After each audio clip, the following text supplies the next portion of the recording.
আসসালামু আলাইকুম দর্শক, এটা আমাদের 50% জল করার একটি পুকুর। এই পুকুরে আমরা তেলাপিয়া মাছ চাষে দিয়েছি, সাথে কিছু বাংলা মাছ দিয়েছি। আর এই 50 শতক জল করে আমরা 12,000 পিস তেলাপিয়া চাষে দিয়েছি। পানির গভীরতা এভারেজে 9 ফিট প্লাস।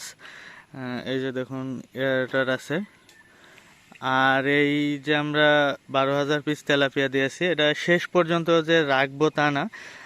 আমরা এটার চিন্তা ভাবনা আছে যে 3-4 কেজি আসলে এখান থেকে আমরা কমাই দিয়ে সর্বোচ্চ 5 থেকে 6,000 পিস মাছ রাখবো এই 50 শতক জায়গাতে। বাকি মাছগুলো আমরা 3-4 কেজি হলে বিক্রি করে দিব।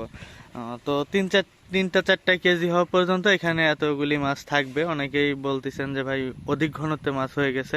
তো ভাই আমরা মাছের টার্গেট যে 3-4 কেজি আসলে আমরা এটা বিক্রি করে দিয়ে এখানে মাছ কমায় রাখবো। তো সেই সিদ্ধান্ত অনুযায়ী এটা ঠিক আছে কি না আপনারা জানাবেন। আর এই মাছটা আমরা যখন 17 দিন বয়স হয় তখন আমরা এই মাছটা কাউন্ট দিয়েছিলাম।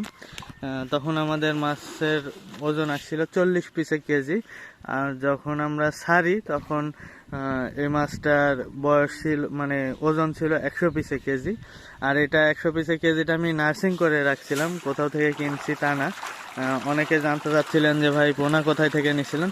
পোনা আমি 2500 পিসে কেজি আপনার নারিশ কোম্পানির কাছ থেকে নিয়েছিলাম। এটা আমি নার্সিংয়ে রাখার পরে যখন 100 কেজি আসছে তখন আমি এখানে চাষে দিয়েছি। তো যে সিদ্ধান্তটা নিয়েছি যে মাছ এখানে আপাতত বেশি থাকবে, যখন মাছটা 3-4 কেজি হবে তখন এখান থেকে বিক্রি করে দিয়ে আমি মাছ কমায় রাখবো। তো এই ক্ষেত্রে মাছটা এখানে চাষ করা সম্ভব কিনা, যারা নিয়মিত তেলাপিয়া চাষ করেন তারা অবশ্যই একটু জানাবেন। কারণ আমরা ধরুন বাংলা মাছ চাষ করি, ঠিক আছে, তেলাপিয়া চাষে অভিজ্ঞতাটা একটু কম। কারণ এবার দ্বিতীয় টাইম তেলাপিয়া চাষ করা, প্রথম আমরা একবার করছিলাম, সেবার আমাদের কিছু ভুল ডিসিশনের কারণে, মানে ভুল পদক্ষেপের কারণে খুব একটা লাভবান হতে পারছিলাম না। তবে যে লস হয়েছিল তা কিন্তু না, দেখা যাচ্ছে আমাদের লাভ হয়েছিল, কিন্তু আমরা যে পরিমাণে আশা করেছিলাম সেই হিসাবে আমরা লাভ করতে পারছিলাম না।